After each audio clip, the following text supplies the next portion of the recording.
What's up guys, it's Rantium here, and today we are back once again in Stellaris Console Edition taking a look at organic traits.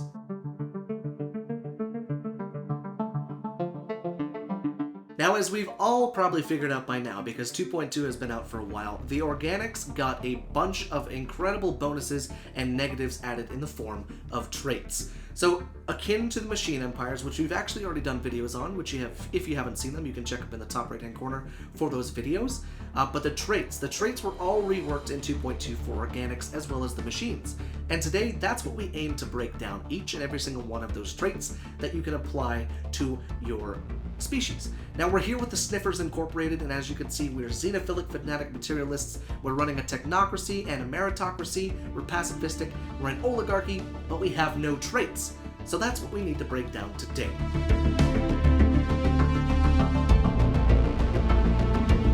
So starting from the beginning, these three are the exact same in that they add the same amount of percentage to three different jobs. We've got farmer jobs, technician jobs, and mineral jobs, or mining jobs. All three of these add 15% more output to those jobs, meaning your buildings that you build, your districts, or your, anything like that, your farms and stuff like that, they will be pumping out 15% more food, or energy credits, or minerals. Now, the great part about Stellaris 2.2 is the ability to boost the percentage of materials that all of your jobs get. So if you want to boost your specialists, there's a specific tech to do that. If you want to boost your workers' output, there's a specific tech to do that. And with food, energy, and minerals, early game technology allows you to boost the amount of stuff you get from all of your jobs. So if you start off the game with plus 15% already, you're going to eventually have 115% or 130% because of the bonuses that you get from the early game technologies that you can research. So these are wonderful to start off with if you need something like a little bit of a boost. Maybe you're always bad with energy credits and you kind of want to start off with a little bit more to kind of kickstart your economy. Maybe you're bad with minerals and you're planning on going with a whole bunch of alloys in the beginning. This is a great way to do that because the simple jobs that you're already having are going to output 15% more, which is really, really great. Now, Industrious is actually one that you would want to include with one of the civics, which is this one down here, Mining Guilds. Now, Mining Guilds gives you +1 minerals from all of your mining jobs. So not only would you get 15% more minerals from your mining jobs, but you would also get +1 more mineral from all of those mining jobs, which would be really, really great. But all three of these are nice to have, especially if you want to kickstart your economy.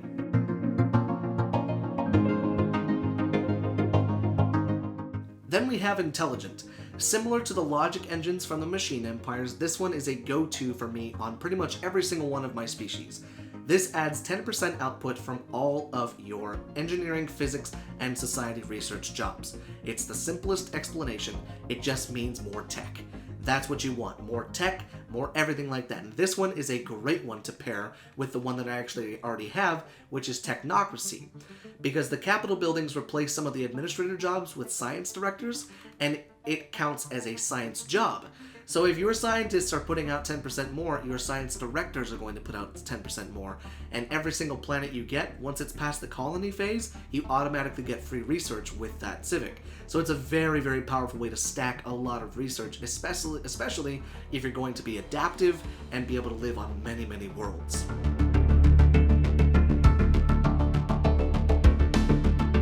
Then we have Thrifty. Thrifty is perfect for that playthrough that you're doing for like a mega corporation or an oligarchy or anything like that. Now, because we don't have Megacorp on Xbox, you can kind of do that by, simulating it through the different civics and everything like that.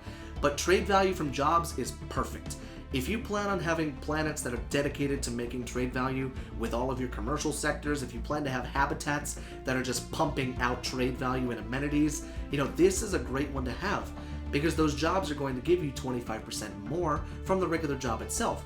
And this is one of those perfect ones if you plan on stacking a lot of habitats, if you plan on stacking a whole bunch of merchant jobs, if you're going to build a whole bunch of city districts on one planet, or if you're lucky enough and you get, some ecumenopoli or an ecumenopolis from the Fallen Empire or the First League's home planet, you can definitely start to ramp up your trade value. Not to mention, having more from the same buildings and jobs that you're already going to have is a no-brainer.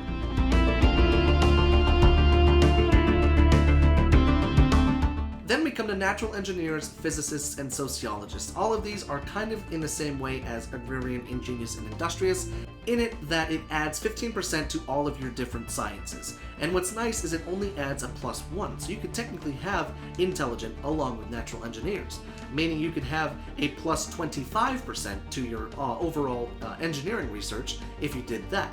Now all three of these are great together, or they're great by themselves, because if you want to rush a lot of engineering tech, you know, your ships, your coil guns, mega engineering, anything like that, if you have the Utopia DLC installed, this is a great one to have, because you can not only boost the engineering research from this, but if you combine it, like I said, with intelligent and the civic technocracy, guys, you're going to be blowing through technology. It's insane. And if you want to, you know, rush your physics research and everything like that, your sociology, your society research, if you want to make sure that your admin cap stays where it should be, maybe this is one to go down. Maybe be natural sociologists.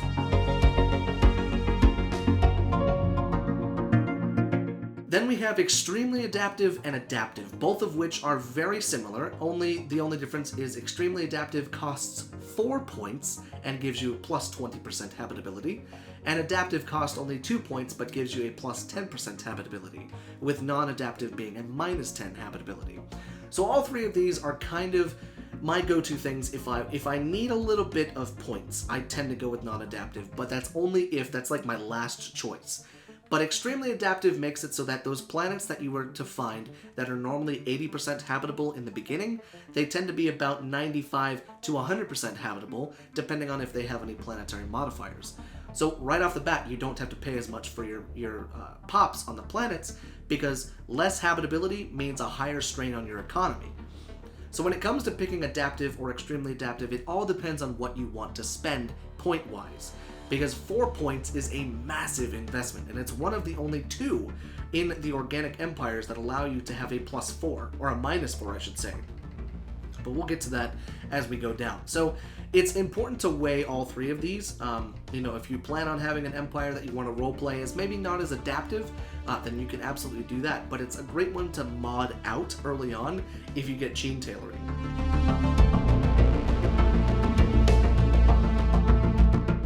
Then we come to one that's similar to the rapid replicators or the mass-produced in the machine empires, and that is rapid breeders and slow breeders. So this just dictates your growth speed. Now growth speed is very, very, very important, because as I've said in practically every single video in Stellaris about pops, pops means jobs, jobs mean resources, resources means more pizza means more happiness. And the more pops you have, the faster, the better off you'll be, especially if you combine this with adaptive. Now granted, both of these together, 2 and 2, that makes 4. That's the cost of one of these massively expensive ones. But then again, you could offset that with a couple things that could really, really make your empire have a better chance at surviving long term. And what I mean by that is if you're adaptive and have rapid breeders, that means you're going to spread to more planets faster and get those planets growing and developing much, much faster than another empire. Slow breeders is something that I sometimes take if I just need a negative. It might be a little bit above non-adaptive as far as taking it, but there are much better ones, much better negatives to take than slow breeders.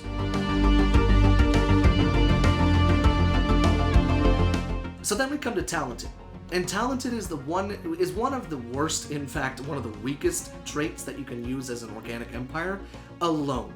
Because you don't want to use this alone, because all it does is boost the default cap at the beginning from level 6 to level 7.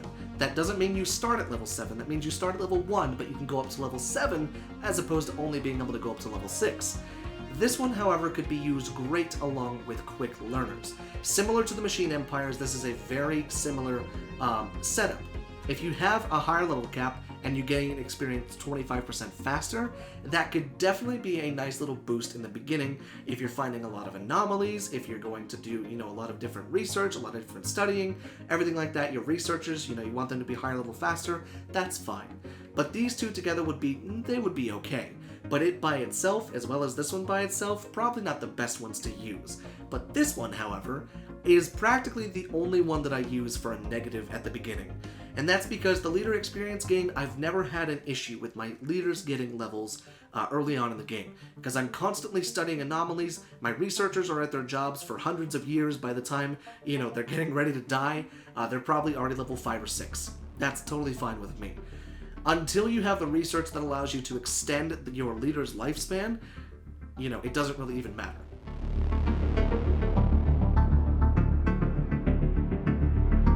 So then we come to the unity producing jobs, and that is traditional. Now, traditional is great because it boosts 10% from your unity jobs. And what that means is if you have a temple or you have, an autochthon monument on your planet, that means they will be producing 10% more unity from that job. And as far as more unity goes, you can never have enough unity. That's why the ambitions exist. When you get later on down the road in the tech tree, you will be able to unlock those unity ambitions. And if you have more unity being produced on all your planets, that means more active ambitions all the time. Especially from the beginning, being able to muscle your way through all of those traditions is a great thing. Now, quarrelsome is not really one that I use, but it's the complete opposite of traditional. Quarrelsome can be tied with a bunch of other things, but it's one of the best ones for role-playing, in my opinion. Because if you think about it, it'd be really, really cool to have a species that's super intelligent, but super quarrelsome. So they're super smart, but they're also assholes to each other, and it's kind of funny. But it's fun to mix and match some of these together. But traditional is a great one if you're planning on doing a unity rush. Traditional would be a perfect one to have with one of your civics known as Agrarian Idol. Now, Agrarian Idol, or not Agrarian Idol, what is it? What is it? Inward Perfection, not Agrarian Idol. So Inward Perfection is the one where it allows you to have a massive amount of unity increase, and increase in your production, your growth speed, and your pop happiness. If you combine Inward Perfection with your traditional, you're going to be bleeding unity. It's insane. The amount of unity you're going to be making is going to be absolutely incredible.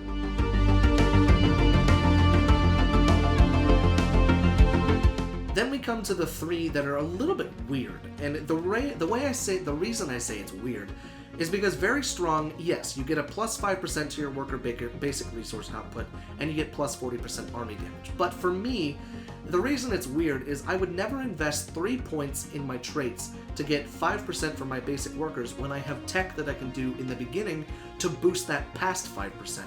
It doesn't really matter that there's a tiny little 5% bonus from the beginning, because I'm just going to boost it with tech anyways. But the other reason is because later on down the road, whenever you have access to gene tailoring and everything like that, gene splicing, this is a great one for a subspecies. And what I mean by that is if you branch off, you say we had a branch off of the sniffers that we called the Uber Sniffers, and we wanted to make them our military units. I would then spec very strong and something else in them so that I could make an army out of the Uber Sniffers rather than having my normal Sniffers be the ones that are very strong. It's definitely one, in fact, strong is as well. Both of these are very good later on down the road if you want to have incredibly powerful armies later on down the road when you plan to do a lot of invasions on different planets. But from the beginning, the bonus is just not enough. In fact, like I said, you can research the text at the beginning of the game to boost both of these. And then weak, obviously, is the complete opposite of both of these. One that I tend to take if I'm desperate to have, a negative. The negative 2.5% worker basic resource output is, you can definitely feel it in the beginning, but you can mod it out as soon as you get gene tailoring, and then you can either mod strong in or just go neutral when you mod that out.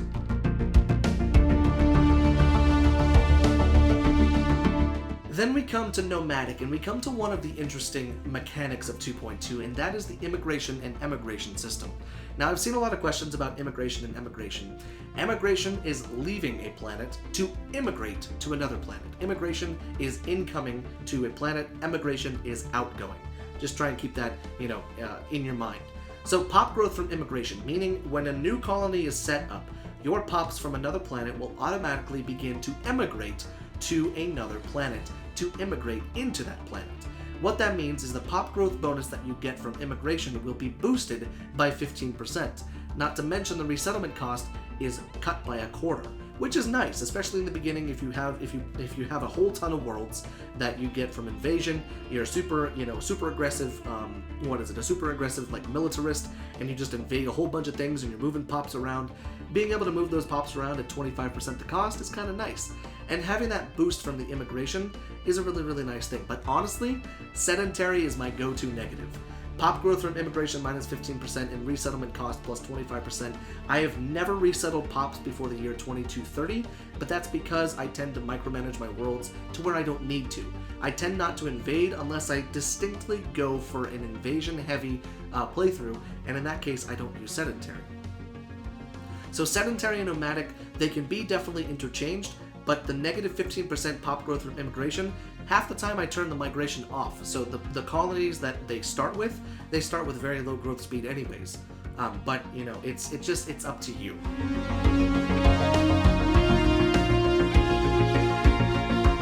Then we come to communal and solitary, both of which are things that I've used in the past, later on down the road, not from the beginning. So the pop housing usage, that's fine. You know, it's a nice little 10% that you don't have to worry about whenever you're building planets up. But when it comes to later on down the road, being able to take away, you know, housing needs when your planets are already developed and you're starting to have overpopulation problems, this is a great one to use because then it reduces your housing by 10%. Now, pop housing usage plus 10% is a great one to use in the beginning because the planets themselves, you're going to be able to keep up with the populations. Then by the time you have more than enough worlds, chances are you've already gotten gene tailoring and you can take solitary out. So it's a really, really nice one. It's kind of a freebie to have in the beginning because even though you need a little bit more housing, you know, you'll have to build maybe one extra housing district on all of your planets. It's really not that big of a noticeable difference.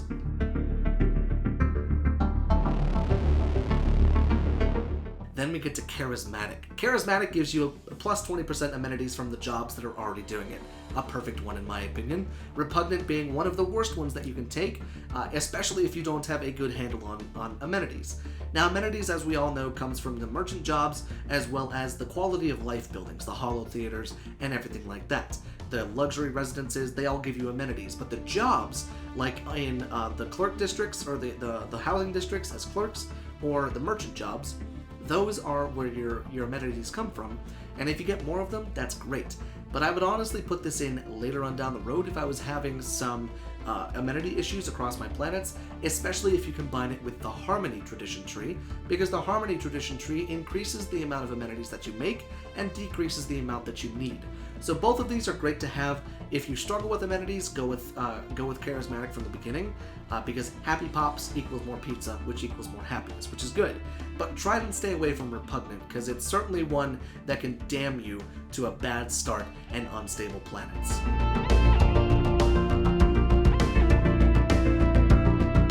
Now, Conformists adds a massive bonus in your governing ethics attraction. And what that means is if you play as an organic empire, your ethics is what you choose right here. You know, right now we're a fanatic materialistic xenophile. What that would mean for me is if I chose Conformists, that means my pops would be 30% more likely to conform to being fanatic materialistic xenophiles. They would not want to become authoritarian or materialistic or militaristic or pacifistic or anything like that. They tend to stay in line. Think of it as you're cracking the whip. 30% more governing ethics attraction means if you start thinking another way, you're out of here. It's a nice thing to have, but deviance, because it cuts the negative to a 15 as opposed to 30%, this is great if for role-playing, especially like I said before, if you want that one where they're super intelligent, but they're also quarrelsome, deviance would go along really well with that. But deviance is kind of one that I tend to go with if I need kind of a quick negative to do. Minus 15% governing ethics attraction. As long as your factions are happy, you shouldn't have a problem with your ethics and your factions.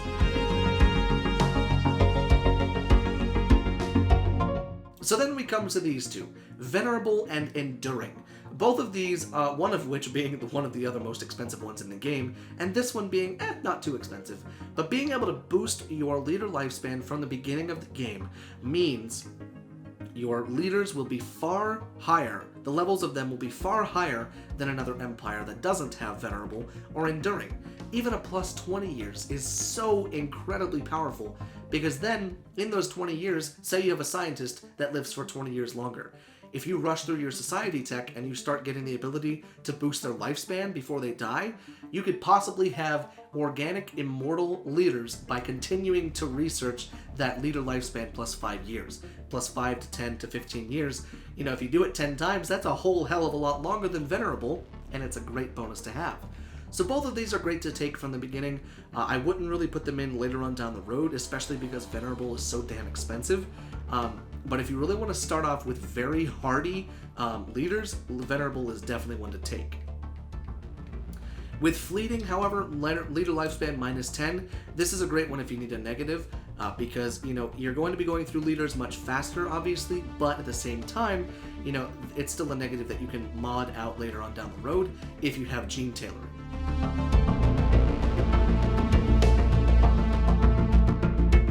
Now, Decadent is an interesting one, not one that I've really had a whole lot of experience with, but it's for the slaving empires. Now, the reason I say that is because it says this species requires slaves or servants to feel content. Worker happiness and slave happiness -10%. Now, this is strictly a negative. It doesn't really add anything to offset anything, because slaves themselves are already going to be unhappy. So having even unhappier pops, definitely not a good idea unless you play as a fanatic authoritarian or an authoritarian type government with a lot of different things here in your civics. You know, if you have the slaver guilds, that might be one to go with. In fact, I believe slaver guilds are on here. Yes, right there. So slaver guilds is down there at the bottom. If we come down here, you know, slave output plus 10% and slave pop ratio 40%. You know, having the slaves and being a fanatic authoritarian gives you access to building the slave processing buildings, which allows you to then make them kind of deal with it. You know, it reduces crimes and increases stability.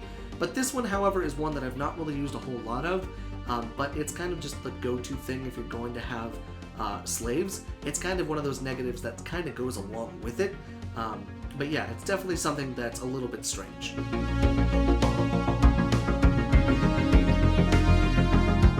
Then we have Resilient. Resilient adds 50% army damage to your defense armies, not your assault armies.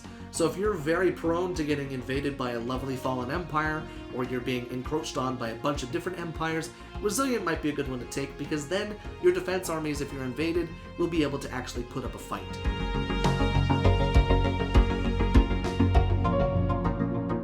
Then the last two that we have are sometimes my go-to things, especially in the late game as well as in the early game.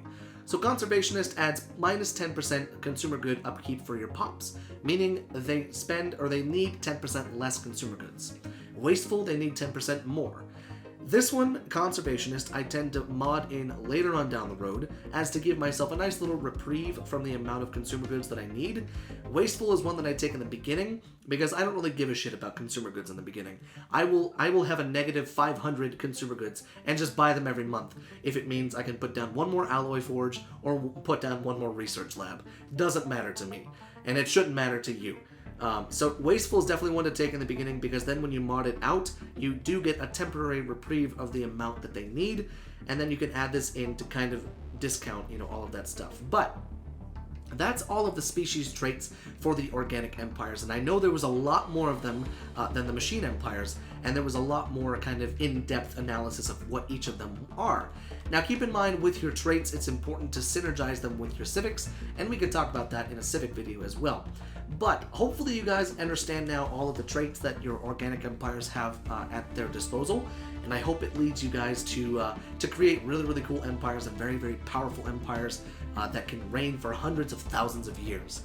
So until then, guys, if you're looking for more Stellaris content, you can always stay here on the channel, grab a sub, drop a like if you will, and let me know down there in the comment section if you understand things and if you have any questions. I would love to help you guys out.